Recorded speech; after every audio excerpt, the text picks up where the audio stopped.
اعوذ باللہ من الشیطان الرجیم بسم اللہ الرحمن الرحیم رب اشرح لی صدری ویسر لی امری واحلل عقدۃ من لسانی یفقہوا قولی رب زدنی علما۔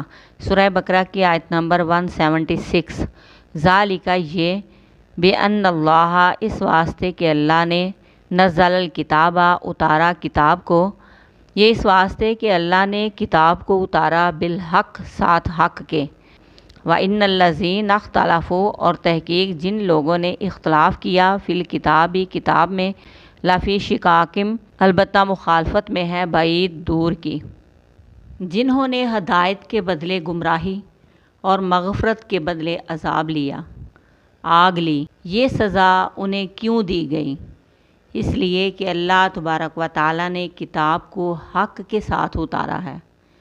اس کتاب میں جو کچھ بھی ہے وہ حقیقت ہے، وہ سچ ہے، اور اگر کتاب کے ماہر لوگوں کو حقیقت بتائیں گے نہیں تو لوگ سچ سے محروم ہو جائیں گے۔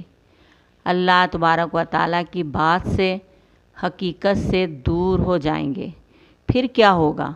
لوگ جہالت میں زندگی گزاریں گے، غلط کاموں میں پڑ جائیں گے اور پھر غلط انجام کو پہنچیں گے۔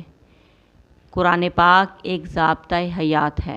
اگر عالم دین لوگوں کو قرآن اور اس کی تعلیمات سے آگاہی نہیں دیں گے تو لوگ جاہل کے جاہل ہی رہ جائیں گے، تو پھر جہالت کے ہی کام کریں گے اور اپنی آخرت تباہ کر لیں گے۔ پھر فرمایا کہ بے شک جن لوگوں نے کتاب میں اختلاف کیا البتہ وہ دور کی مخالفت میں ہیں۔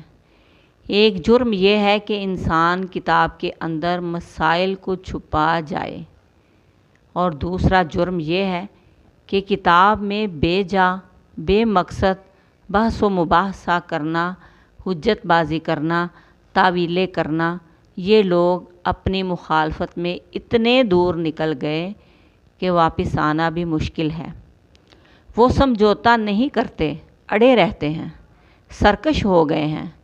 ایک جرم حق چھپانا، دوسرا جرم جب حق سامنے آئے تو ماننے میں حجت بازی کرنا، اپنی غلطی نہ ماننا، خود کو صحیح کہنا اور حق سے اختلاف کرنا۔ ایسے لوگ اللہ تبارک و تعالیٰ کی رحمت سے دور اور محروم ہو جاتے ہیں۔ اللہ تبارک و تعالیٰ کا قرب ایسے لوگوں کو نصیب نہیں ہوتا۔ اللہ تبارک و تعالیٰ نے کتاب اس لیے اتاری ہے تاکہ ہم اس پر عمل کریں اور اسے آگے بھی پہنچائیں، اس کتاب کے احکامات کے مطابق زندگی گزاریں۔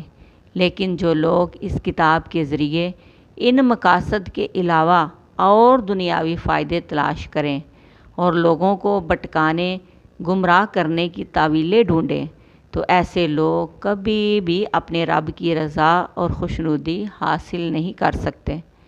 ان کے لیے سوائے ہلاکت کے کچھ بھی نہیں۔